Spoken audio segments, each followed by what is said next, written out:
পাঁশকুড়াতে সরকারি হাসপাতালে কর্মরত অস্থায়ী মহিলা কর্মীদের ধর্ষণের অভিযোগে গ্রেফতার এক। পাঁশকুড়া সুপার স্পেশালিটি হাসপাতালে রিলায়েবল ফ্যাসিলিটি সার্ভিস প্রাইভেট লিমিটেডের অধীনে ওয়ার্ড গার্ল হিসেবে কর্মরত একাধিক অস্থায়ী মহিলা কর্মীদের অভিযোগ, ওই company facility manager Zahir Abbas Khan একাধিকবার তাদের হসপিটালের ভেতর জোরপূর্বক ধর্ষণ করে। এই ঘটনা বাইরে প্রকাশ করলে তাদের প্রাণনাশের হুমকি দেয়। পাঁশকুড়া থানায় এই বিষয়ে লিখিত অভিযোগ করে অস্থায়ী মহিলা কর্মীগণ। ওই অস্থায়ী মহিলা কর্মীদের দাবি, অভিযুক্তকে যেন কঠিনতম শাস্তি দেওয়া হয়। বিজেপির দাবি, তৃণমূলের আশীর্বাদ ধন্য হয় ওই ব্যক্তির হাসপাতালে ব্যাপক প্রভাব ছিল। অস্থায়ী কর্মীরা চাকরি চলে যাওয়ার ভয়ে কেউ মুখ খোলার সাহস করতো না। আজ পাঁশকুড়া থানায় ওই মহিলা কর্মীরা লিখিত অভিযোগ করে। আমাদেরও দাবি, এই ঘটনায় অভিযুক্তের উপযুক্ত যেন শাস্তি হয়। এই প্রসঙ্গে তৃণমূলের নেতারা জানান, অভিযুক্ত ব্যক্তিটির সঙ্গে তৃণমূলের কোনো সম্পর্কই নেই। তৃণমূলের নাম ভাঙিয়ে দালালের কাজ করত। এই ঘটনা অনেক নিন্দনীয়। আমরাও চাই দোষীর উপযুক্ত শাস্তি হোক। পাঁশকুড়ার পুলিশ সূত্রের খবর, কোলাঘাট থেকে অভিযুক্ত ব্যক্তি জহির আব্বাস খানকে গ্রেফতার করে পাঁশকুড়া থানার পুলিশ। বললাম কাল ছুটির পরে আমি আসছিলাম, তখন আমাকে জোর করে রুমে নিয়ে যেয়ে আমার সাথে খারাপ কিছু কাজ করতে বাধ্য করেছিল। যাকে বলা যায় ধর্ষণ করার। জহির আব্বাস খান আমাকে জোর করেছিল, কিন্তু আমি রাজি হইনি। কিন্তু কালকে আমাকে এমনই জোর করেছিল যে বাধ্য হয়েছি। যখন আপনার সাথে এরকম ঘটনা ঘটে, আপনার হাসপাতালের স্টাফ বা নিরাপত্তার ছিল না? কেউ ছিল না। কালকে সানডে ছিল, ছুটি ছিল, কেউ ছিল না। এই ঘটনায় অভিযোগ জানিয়েছিলেন কখন? না, জানাতে পারিনি। কাল বাড়ি চলে গেছিলাম, আজ ছুটি ছিল, তাই জানাতে পারিনি। এই যে ঘটনার পর ভয়ের মধ্যে রয়েছে, কাজের কি হতে পারে সেই নিয়ে কি ভয়ের মধ্যে রয়েছে? হ্যাঁ, টর্চারিং করবে এই ভয়েই। এর আগেও কি আপনার সাথে এই ঘটনা ঘটেছিল? জোর করেছিল, কিন্তু এইগুলো হয়নি। চেষ্টা করতো জোর করার, কিন্তু কালকে বাধ্য।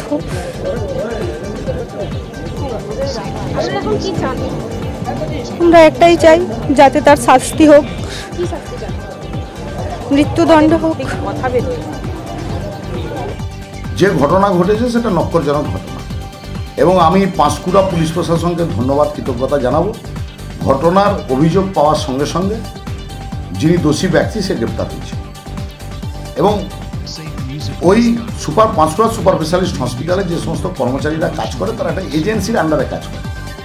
সেই এজেন্সির আবার সুপারভাইজার যিনি, তার বিরুদ্ধে অভিযোগ।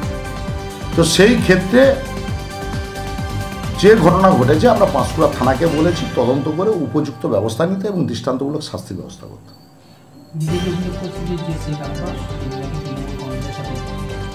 প্রথমত বলবো, বিজেপির অভিযোগের কোনো ভিত্তি নেই। সে যে অ্যারেস্ট হয়েছে, গ্রেপ্তার হয়েছে এবং যে ঘটনার সঙ্গে যুক্ত, তৃণমূল কংগ্রেসের কোনো পোর্টফোলিওতে সে নেই। তৃণমূল কংগ্রেসের মিটিং মিছিলে তাকে দেখা যায়। সেই হসপিটালে দীর্ঘদিন সুপারভাইজারের কাজ করছে, এবং সেই ধরনের যে ঘটনা ঘটিছে সেই ঘটনা নক্করজনক ঘটনা। এই ঘটনার তীব্র নিন্দা তৃণমূল কংগ্রেস করেছে, এবং তৃণমূল কংগ্রেসের কাউন্সিলরকে আমি নিজেই নির্দেশ দিয়েছিলাম। আমার নির্দেশে আমাদের জেলার যুব সহসভাপতি শেখ সমীর উদ্দিন, সে অভিযোগকারিণীকে সঙ্গে করে নিয়ে যে পাঁশকুড়া থানায় অভিযোগ করেছে, এবং সে অভিযোগের পর গ্রেপ্তার হয়েছে। তৃণমূল কংগ্রেস কোনো অন্যায়ের সঙ্গে আপোষ কোনোদিন করেনি, বিগত দিনেও করেনি, বর্তমানে করবে না, ভবিষ্যতেও করবে। আমরা শুনেছি আমাদের যে স্থানীয় পিতপুর সুপার স্পেশালিটি যে হসপিটাল আছে, সেখানে আমার অনেক বোনেরা ওখানে কাজ করে, ডিউটি করে। স্থানীয় একজন জহির বলে ছেলে, জহিরুল, সে জহির আব্বাস খান একাধিক বোনেদের সাথে দুষ্কর্মের সাথে লিপ্ত হয়েছে, রেপ করেছে বলে আমাদের কাছে খবর। এবং সেই ক্ষেত্রে আমরা অবশ্যই ঘটনার তীব্র নিন্দা এবং ধিক্কার জানাই। এটা হচ্ছে বিকৃত মনস্কতার প্রভাব। আমরা চাই দোষী ব্যক্তির উপযুক্ত শাস্তি, এবং সেই শাস্তিটা চরম থেকে চরমতর জায়গাতে। কারণ বাড়ির মেয়েরা কাজের জায়গাতে যাবে, আর সেখানে আমাদের আজকে এই সভ্য সমাজে বারে বারে এই ধরনের ঘটনা করবে, যেখানে দৈহিক এবং মানসিকভাবে ভেঙে পড়বে। এই কলুষিত সমাজ যারা করে তাদের মধ্যে অন্যতম জহির আব্বাস খান বলে আমি মনে করি, এবং উপযুক্ত শাস্তি এবং তার থেকে চরম দাবি আমরা তুলছি। আমার এখানে বোনেরাও আরও আছেন, যাতে এই ঘটনা পুঙ্খানুপুঙ্খ তদন্ত সাপেক্ষে একদম উদ্যোগ গ্রহণ করে। আমরা নিশ্চিত আছি আমাদের যে জেলা সভাপতি সুজিত রায় এবং তার সাথে সাথে আমাদের আনিসুদ্ধা পুরো বিষয়টাতে দেখেছেন, বলেছেন, এবং তাতে প্রশাসনের কাছেও আমাদের অনুরোধ করেছি। আমরা এসেছিলাম আমিও এই কথাতে, যে দোষী ব্যক্তি যাতে একদম চরম থেকে চরমতম শাস্তি দেওয়া হয়, কোনো রকম পার্শ্ব যাতে না হয়, সেক্ষেত্রে আমরা আজকে দাবি জানিয়েছি। সূত্রের খবর ওই ব্যক্তি এলাকায় তৃণমূল নেতা হিসেবে পরিচিত এবং যথেষ্ট প্রভাব থাকতো হাসপাতালে, কি বলবেন? এখন কোনো ডেজিগনেশনহীন কোনো ব্যক্তি যদি নাম ভাঙিয়ে, যারা এই ধরনের কাজের সঙ্গে যুক্ত থাকে প্রভাব খাটানোর জন্য, তার 99% দেখবে কোনো না কোনো নাম ভাঙিয়ে তারা করে। আদপে তৃণমূল কংগ্রেসের কোনো নেতৃত্ব নয়, এবং বিভিন্ন জায়গাতে আমাদের বিভিন্ন লোক আছে, দেখবে দালাল চক্রের মধ্য দিয়ে কেউ নিজেদেরকে প্রভাব খাটানোর জন্য কোনো সংগঠন, কোনো দলের নাম নেওয়ার চেষ্টা করে, কিন্তু ওর সঙ্গে তৃণমূল কংগ্রেসের কোনো যোগাযোগ নেই। কারোর সঙ্গে হয়তো ভালো সম্পর্ক করে দিয়ে লোককে দেখিয়ে নিজের প্রভাব যারা খাটায়, তারা তো ওই রকমই তারা পারদর্শী হতে। এতে আমরা তো তৃণমূল কংগ্রেসের পক্ষ থেকে এবং এলাকাবাসী হিসেবে, সর্বোপরি এলাকার মানুষ হিসেবে এবং একজন দাদা হিসেবে, একজন ভাই হিসেবে, একজন মায়ের ছেলে হিসেবে আমাদের দাবি, আমাদের মা বোনেদের সঙ্গে ইজ্জত নিয়ে যে খেলবে তার উপযুক্ত এবং চরম থেকে চরমতম শাস্তি পাওয়া দরকার। একজন মানুষ হিসেবে আমরা এই দাবি নিশ্চিতভাবে তুলব। শেখ সমীর উদ্দিন, প্রাক্তন কাউন্সিলর এবং তমলুক সাংগঠনিক পূর্ব মেদিনীপুর জেলা তৃণমূল যুব কংগ্রেসের সহসভাপতি। আমার সাথে এটা হয়েছিল 2022 সালে, কোভিড শেষ হওয়ার পরে, থার্ড ফ্লোর শুরু হওয়ার পর আমাকে ড্রেস দেওয়ার নামে আমাকে ডেকে নিয়ে গিয়ে রুমে আমার সাথে অশ্লীল খারাপ ব্যবহার করেছিল। গতকালকে আমি ছিলাম না ডিউটিতে, আমার খুব শরীর খারাপের জন্য আমি বাড়ি চলে যাই। এর আগে আমার সাথে তখনই হয়েছিল, আমাকে ধর্ষণ করেছিল জাহির আব্বাস খান। ফ্যাসিলিটি ম্যানেজার ছিল আমাদের। জানানোর আমাকে হুমকি দিয়েছিল যে যদি জানাও তোমার কাজ চলে যাবে। আমরা একটা হিউজ অ্যামাউন্ট দিয়ে ওখানে ঢুকেছিলাম কাজে, সবাই এটাই করেছে। আর আমি খুব গরিব ফ্যামিলি থেকে, মানে অনেক কষ্টে আমার বাবা মা ওখানে কাজে ঢুকিয়েছে, তাই আমি ভয়ে কিছু বলতে পারিনি নিজের মান সম্মানে সব কিছুর জন্য। মৃত্যুদণ্ড, যাবজ্জীবন যেন জেলে পচে মরে। সবসময় আমার সাথে খারাপ ব্যবহার করে। জাহির আব্বাস খান, ফেসিলিটি ম্যানেজার। আমাকে ফোন করে বলেছিল যে একবার নিচে আসো, কিছু জিনিস নিয়ে যাওয়ার। আমি নিচে যেতে না চাইলে বলে যে তাহলে হচ্ছে যে তোমার এই কাজ থাকবে না, বা তোমার বাড়ির লোকের লাশ রাস্তা থেকে গুড়িয়ে নিয়ে যাবে। আমাকে তো বারবার হচ্ছে হুমকি দিয়ে রুমে ডেকে নিয়ে যায় এবং ধর্ষণ করে। জাহির আব্বাস খান। এর আগেও কি একাধিকবার এরকম ঘটনা ঘটেছিল? হ্যাঁ, আমাদের আগের কোম্পানির যে ফ্যাসিলিটি ম্যানেজার ছিল ওনাকে জানানো হয়েছিল, কিন্তু সে আমাকে কোনোভাবেই সাপোর্ট করেনি বলার জন্য। হ্যাঁ, আমাদের সুপার স্যারকে। এখনো কিছু ব্যবস্থা নেননি উনি, দেখছি করছে।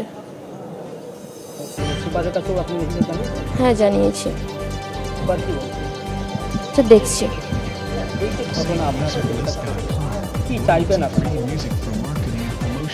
মৃত্যুদণ্ড হোক জাহির আব্বাস খান। দেখুন, প্রথম কথা বলছি, পাঁশকুড়া সুপার স্পেশালিটি হসপিটালের এই ঘটনা আজকের নয়। যে দুই বোন অত্যাচারিত হয়েছে যার দ্বারা, সেই জহির বাবু নিজেকে ওখানকার তৃণমূলের স্বঘোষিত নেতা এবং তৃণমূলের আশীর্বাদপ্রাপ্ত নেতা মনে করে। এছাড়াও আমাদের এক তৃণমূলের নেতা ওখানে এখন ডাক্তার আছে, ওখানে সম্ভবত বিএমএইচও বা সুপারের মধ্যে কেউ একজন আছে, ওনার আশীর্বাদ ধন্য আছে। তার সঙ্গে সঙ্গে উনি পিতপুর সুপার স্পেশালিটি হসপিটালে বিগত 10 বছর ধরে নানা রকম অবৈধ কাজের সঙ্গে যুক্ত আছে এবং তার সঙ্গে সঙ্গে যত রকম অবৈধ কাজ ছাড়াও যত রকম অবৈধ টেন্ডার সহ ওষুধের 2 নম্বরি কারবার সহ যত রকম কাজ আছে সবে উনি জড়িত। এই সব অবৈধ কাজে হসপিটালের যত স্টাফ আছে স্কিল্ড এবং আনস্কিল্ড সবাই অখুশি, কিন্তু কোনো অদৃশ্য রাজনৈতিক শক্তি থাকার ফলে ওনার কাছে কোনো স্টাফ ওনার বিরুদ্ধে যেত না। কিছুদিন আগে আমাদের কাছে একটি ঘটনা আসে, সেই ঘটনার পরিপ্রেক্ষিতে ভারতীয় জনতা পার্টির পক্ষ থেকে আমরা একটা সুপারের কাছে ডেপুটেশন দিয়েছিলাম যে হসপিটালের স্টাফরা তারা নিরাপত্তাবিহীনভাবে আছে, তাদের মনের যে কাজের ধারণা যে ছিল, তারা যদি সকাল 8টা থেকে দুপুর 2টো পর্যন্ত শিফটিং ডিউটি করে, তারপরেও তাদেরকে অত্যাচারিত হতে হয়, থার্ড পার্টি যে এখানে ম্যান পাওয়ার আছে তাদেরকে এক্সট্রা ডিউটি করায়, এই সব নানা রকম অভিযোগ ছিল। তো সেই অভিযোগের ভিত্তিতে আমরা ডেপুটেশন দেওয়ার পর সুপার আমাদেরকে আশ্বস্ত করেছিল যে আমরা সেইগুলো সলভ করব। কিন্তু ঠিক তার 8 থেকে 10 দিনের মাথায় আমাদের 2 বোনকে জহির আব্বাস খান, তৃণমূলের নেতা তথাকথিত, নিজেকে স্বঘোষিত দাউদ ইব্রাহিমের সঙ্গে তুলনা করে পিতপুরে, যে দাউদ ইব্রাহিমের বোম্বে যত ক্ষমতা পিতপুরে ওনারও ততটাই ক্ষমতা আছে, তার দ্বারা গতকাল রাতে 2 বোনকে শারীরিকভাবে নিগ্রহ করা হয়েছে এবং তার সঙ্গে সঙ্গে তাকে ধমকিও দেওয়া হয়েছে যদি তারা কোথাও কোনোভাবে মুখ খুলে তাদেরকে প্রাণনাশের হুমকি। আমরা সকালে খবর পাওয়ার পর আমরা আমাদের কার্যকর্তাবৃন্দকে পাঠিয়েছিলাম হসপিটালে এবং তার পরবর্তীতে 2 বোন এবং হসপিটালের সমস্ত সহযোদ্ধা সহকর্মী যারা স্টাফ স্কিল আনস্কিল যারা আছে সবাই একযোগে এসে থানায় এসে আজকে ওনারা এফআইআর করেছে। আইসির সঙ্গে ফোনে কথা হয়েছে, আমি এরপর যাব। আইসি বলছে যে এফআইআরটা করে নিই, তো এফআইআরটা আমরা দেখব যে কি ধারা দিয়েছে। এমন ধারা নয় যে 15 দিন পর ছাড় পেয়ে যাবে, গিয়ে এসে আবার মাতব্বরি করবে, সেইটা আইসির সঙ্গে কথা বলবো আমরা, যে এর শাস্তি এমন হোক যাতে আগামী দিনে কোনো মহিলার দিকে নিজের বোন ছাড়া অন্য কিছু না ভাবে এবং হসপিটালের সমস্ত কর্মী যাতে নিরাপত্তা থাকে সেটাও আইসির কাছে আমি ডিমান্ড করব, যাতে সমস্ত কর্মী তাদের চাকরি সুরক্ষিত থাকে, কারণ এরা থার্ড পার্টি এজেন্সির দ্বারা কাজ করে। তৃণমূলের কোনো নেতার অঙ্গিলহীনে যেমন এদের কাজ না ছাঁটাই হয় সেটাকে ইনশিওর করাতে হবে এবং সঙ্গে সঙ্গে আগামী দিনে যারা মহিলা স্টাফ আছে, এএনএম, নার্স, যারা ডাক্তার আছে, তারা যাতে সুরক্ষিতভাবে ডিউটি করতে পারে, আগামী দিনে যাতে এরকম ঘটনা না ঘটে সেটা আমাদের দাবি থাকবে।